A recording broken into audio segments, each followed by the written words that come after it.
So, I'm going to be presenting. So for our group decided to choose Italy for our location. And the main purpose was for leisure, and main reason, the reason we chose Italy was it's a pretty cool place because there's like the Colosseum and a lot of tourist attractions and things there. As well as Italy has a pretty cool history. But anyways, so the ways that we work together. So one of the ways we work together was we use communication. Communication is very important in a group. It's like number one for anything for a group to work. Like you have to have communication. And we used email to communicate as well as that DB post, so multiple DB posts. Mainly that DB post number 9 we used to communicate. We shared ideas. So like we shared ideas on where we wanted the place to be, and we chose Italy. And we also shared ideas on how we will split up the slides. We shared on how we wanted that to be done. Alright, so for roles, I kind of assumed the role as the leader. I didn't really want that to happen, but I kind of chose it. So this is because I suggested the idea for where and for how the slides will be split up. And I also sent out emails and communicated with everyone. And that leads to the next thing, which is helping each other out. So I made sure everyone understood what we were doing for the project and like what will everyone do, or what slides, and for the citations as well, how will they do that and stuff. And for sharing the workload, we obviously split the slides up, so like we each got 5 slides each, and as well as helped each other out for like the sources, the source page, and things like that. We shared the workload together. As well as a thing I did as a leader is that I'm going to be fusing together all the videos. And my video will be the first one since I'm the first couple pages. Alright, so the chronological order of us working together was number 1, choosing the topic of the project, which happened in DB post number 9. We chose the topic. And also is the sharing of workload. We also did that in that DB post, we discussed how we were going to share the workload between all of us. Next, we shared documents. So we emailed each other back and forth, and then we ended up sharing one document, which is the one we're on right now, where we will all create our slides. Then next, we worked on the document together. So each of us are working on this document, and we're messaging each other, like making sure we're all doing everything right and all that stuff. So we're all working on the document together, including all putting our sources in one place. And then the last one, number 5, is creating the video. So we're all working together by creating a video is because we're all making our own part in the video. So we're all recording ourselves and the slides that we're doing. And then we're going to fuse it all to one video. Alright, so now I'm going to go to slide 14, which is the power distance dimension. So, the power distance, so if you don't know what power distance dimension is, it basically is the extent on to how much not so powerful individuals, so like low ranking individuals in a country, it's how much they expect and accept having unequal power. And usually the power distance lies with the people at the bottom of society. Is how it's like recorded. So inequality is considered normal in every country. That's pretty strange. Well, it's pretty cool actually. And then, so high level of power distance. Having a high power distance in cultures means they're more willing to accept. So having high levels of inequality are more willing to accept. Alright, next slide. National culture score on power distance. So, Italy got a power distance score of 50. And this means that the people of the country are in the middle about accepting or not accepting the equality. So with a score of 50, Italy is right in the middle of the power distance. Between 0 and 100, they're in the middle. So what does it mean to be in the middle? So this means that they don't necessarily accept that there is inequality in the country, but they like see it, if that makes sense. And for an example of like what being in the middle means, well, I'll show you an example of what being up high in the power distance is. So for example, Russia has a power distance of 93, which is like I think one of the highest, and it's a very high power distance level. And it basically means that the people at the top of society are way above the people at the bottom, and that like they're separated. The higher people at the top of the society are separated, and people at the bottom of the society can't so easily climb up to the top. And usually they are centralized. The higher up power people are centralized in one spot. And for Russia, in this instance, it's Moscow. So this shows how Italy is in the middle, which is like they don't have centralized places. They don't have like that much of high top people in the society. So it's very interesting. Okay, so the power distance continued. So yeah, it really shows both high and low power distance since they have a score of 50. So since it's the middle, it really shows both high power distance and low power distance. So this means that they both learn respect and independence as a child. And Italy is both spread out and have some small centralized areas. Italy has a medium income and a medium level of equality.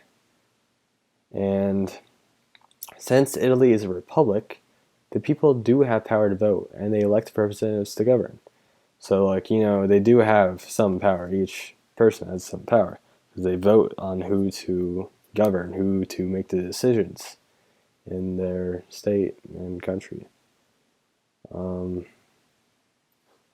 Then the capital of Italy, if you want to know, is Rome. Very cool place. And the United States has a power distance of 40. So 40 compared to 50, very close numbers. It's only 10 points away. So the United States is only 10 points away from Italy. And in some way, they're very similar, the United States and Italy.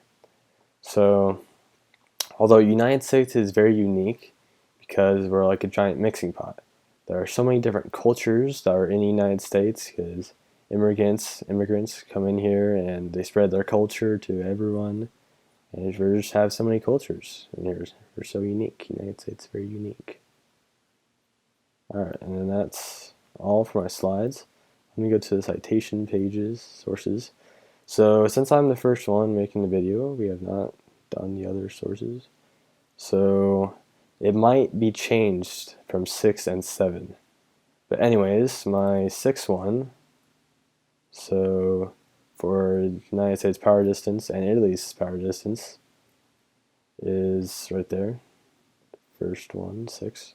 And 7 is the YouTube video for it. Alright, so that is all for my thing. I'm going to end this now. An overview of Italy. Location in southern Europe, it is a coastal city. The population is about 60 million. The demographics are the largest ethnic group is Native Italians. The largest religion is Christianity, due to the fact that the Roman Catholic Church used to be located within Italy. And the capita income is about 33,000.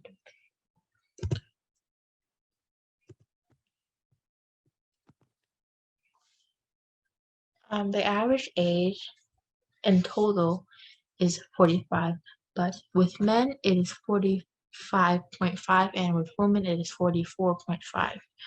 The largest city is Rome, followed by Milan.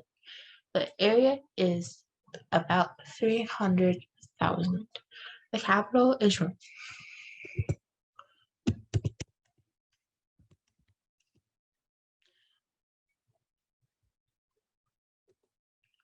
Uncertainty avoidance dimension. The definition, a sense of how a national society feels threatened by an unknown situation. What this means is how a society reacts to change. In my words, um, high uncertainty avoidance societies avoid change. So, if you were to give someone who is in an a high uncertainty avoidance society, a new device that they've never used, they probably won't accept it, and ask for something else.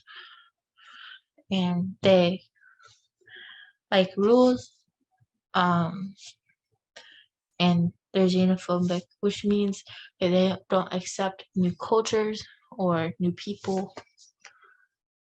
Um, Low uncertainty avoidance societies accept changes, so they're likely to progress faster. Um, they like freedom because what comes with freedom is accepting change. So, and they're tolerant with people who come and cultures that come. Italy uncertainty avoidance. The score is 75. What does that mean? Italy ranks high, which means they don't accept change. Well, they do, but it's just they avoid change. Um, so they avoid uncertainty. Uh, Culture, they don't like new people because most of them are native from Italy. Most people do the same thing every day. For example, they have a routine like adults go to work and then they go to church after, or they go home and help out with their family. Cultures continued. They value family. Many things will not be tolerated. For example, if you were to make a mistake in public, Italians would most likely judge you and not be very forgiving.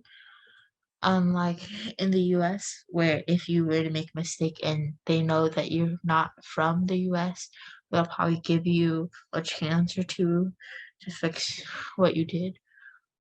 Italy versus the US. Italy is less accepting of new people. If you were to go to Italy, most likely you would be stared at and judged for a little bit, and then um, I think you'll be fine. The U.S. has more freedom because the U.S. is a low uncertainty avoidance society, and there's less diversity in Italy because of their uncertainty avoidance. Next is the do's and don'ts. Do please dress nicely and conservatively because Italians will judge based on looks. Respect the elderly, help them with things they can't do, help cross the street with them, and like open the door for them. Cover your mouth while sneezing or coughing. This is also a rule in the United States because no one wants your bodily fluids on them.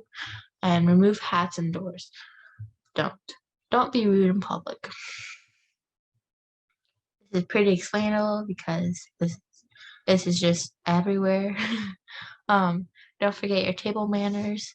So when you're going out to eat, make sure you don't play with your food. Don't joke about the Catholic Church because most Italians are Catholic or Christian, so they'll get offended. Don't draw stereotypes because Italy is quite different from other coastal nations in Europe, and don't criticize because they will get offended. Um, that's all I have.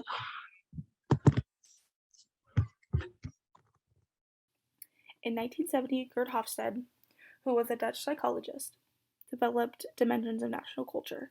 These dimensions were created based on data that he collected through surveys of IBM employees. The employees in surveys spanned across 50 nations, so he was able to collect a vast amount of data. Hofstede developed these dimensions to examine universal issues regarding identity, social power, and means of conflict. But unfortunately, because the model has yet to develop an explanatory dimension, some of these results are inconsistent.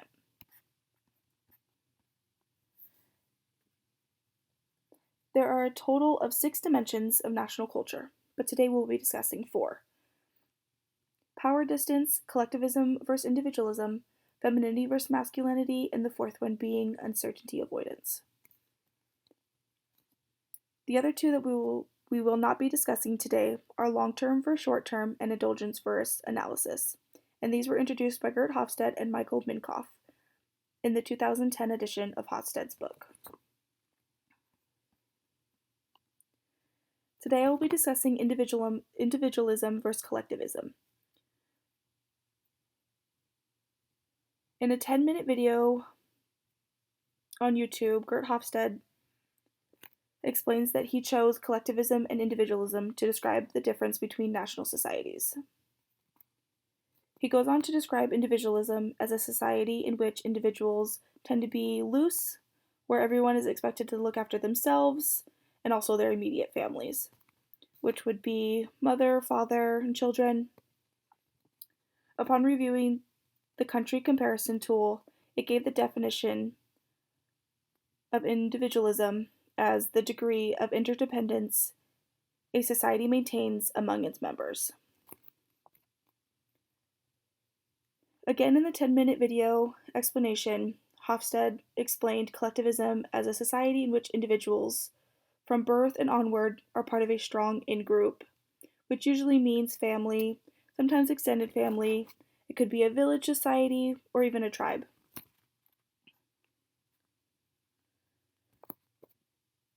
Individuals in a individualism society identify with the word I. They classify people as individuals by their own characteristics.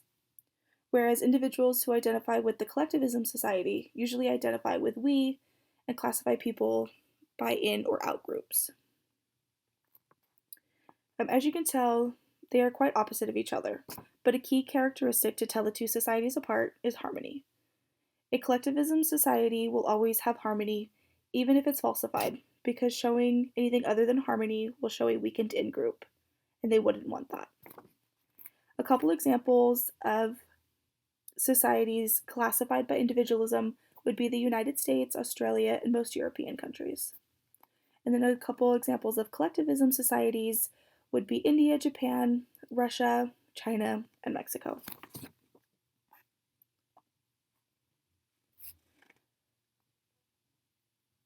We will be reviewing Italy and where it falls on the individualism-collectivism scale, and how it compares to the United States.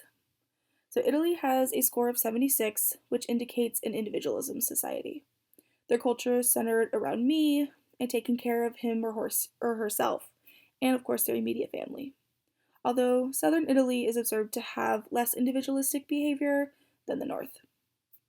According to the country comparison, they can often be found comparing the cold weather to the coldness in personal relationships with the north. Italians find the route to happiness through personal ideas and objectives. They also find happiness through personal fulfillment.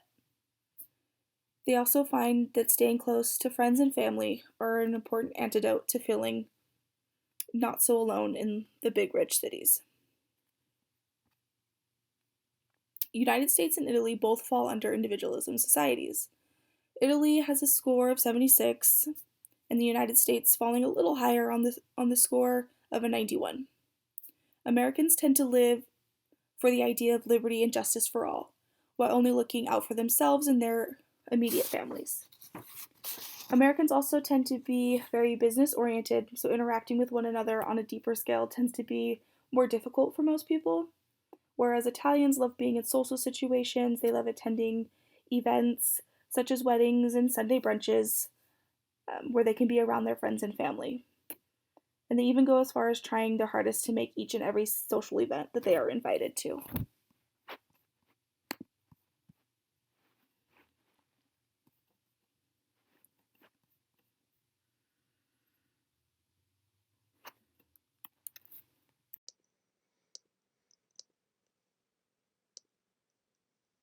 Alright, so this is masculinity and femininity dimension. The definition is it's used for people who either act or look more like men or look more like women. It's more like how they act. Uh, High masculine societies usually try to be more successful by trying to win. They also like to be competitive, so they're like taught that from a young age. Um, they like accomplishments and they really want to be the very best. If like at the start, like better than anybody.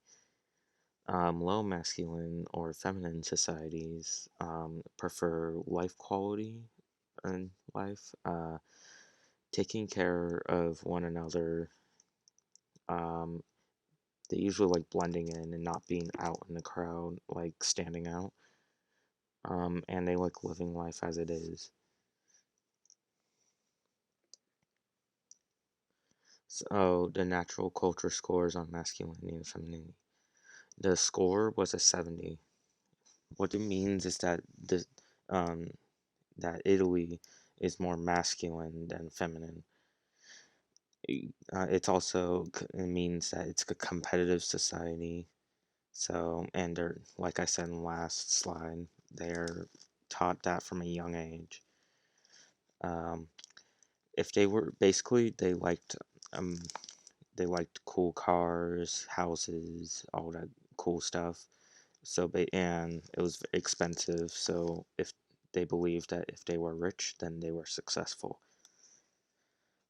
This is shown in culture by like the expensive items needs, like expensive nice car, big house, going on like a cruise or something, which is from which is from my source. Forgot to say that.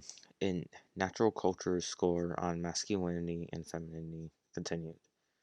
Um, they blame others that are not as successful as them. Like they usually tend to like blame the poor, according to the source. Um, Now, U.S. and Italy culture differences in masculinity and femininity dimension. Um, According to sources, that the U.S. wants to be the best that they can be, and Italy just wants to be competitive. The U.S.'s goal, according to the source, was just to be a winner, but Italy has been wanting it has to be the winner to be successful, according to the source. So this is important do's and don'ts in Italy. Um, what you want to do is like dress nicely and respect the elderly. Like that's nice stuff. You also want to cover your mouth while sneezing or coughing, being polite basically, and removing hats indoors. So basically, you just want to be polite. What you don't want to be is being rude in public, forgetting table manners, or like joking about the Catholic Church or the Pope, especially around elderly, as they do not take that as well. Um, you don't want to draw stereotypes either or criticize at all, according to Citation 8, which basically is just be respectful. And important do's and don'ts continued. Um, you want to consider their lives no matter what. You don't want to be stingy or ungenerous towards them because that's rude. Um, what you don't want to do is make comments about sensitive subjects like wars that they participate in because it hurts their feelings. understandable. Um, you don't want to assume Italy is the same as other countries around it because it isn't. And if you assume that, then they don't like that. You also don't want to make rude comments about their food because they worked hard on it. And if you make rude comments about your food, that's being impolite. And these are the works cited. It's the works cited continued. And that is it. Thank you.